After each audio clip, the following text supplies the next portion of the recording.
In terms of the use of the standard blade with the KingVision video laryngoscope, it's important to note that the mouth opening requirement here is only 13 millimeters.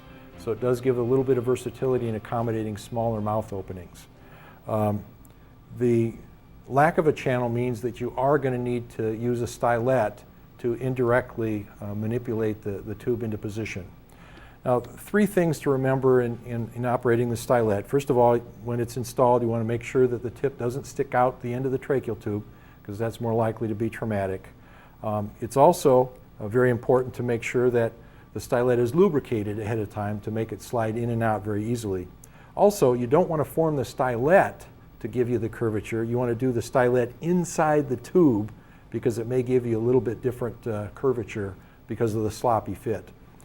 Typically a 60 to 70 degree angulation of the stylet, maybe 2 to 3 inches from the end of the tube. So fundamentally, following the base of the tongue, as we've talked about before, putting the tip of the blade into the vallecula above the epiglottis, or underneath the epiglottis like a Miller style.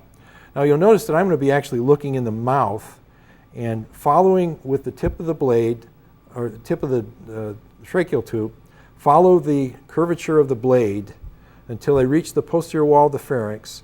Then I'm going to look up at the screen and watch as the tip approaches the vocal cords.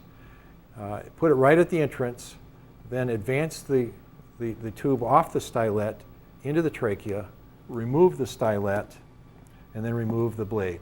An alternate insertion method would be to use a more of a retromolar approach, which doesn't require as much curvature because you're cutting the corner, so to speak, rather than following the blade curvature.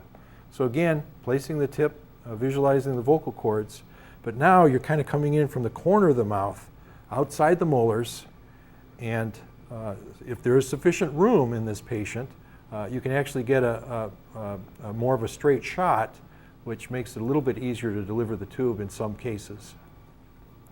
Both of these techniques, following the curvature of the blade, shaping the stylet accordingly, or using the retromolar approach, both have been used very successfully.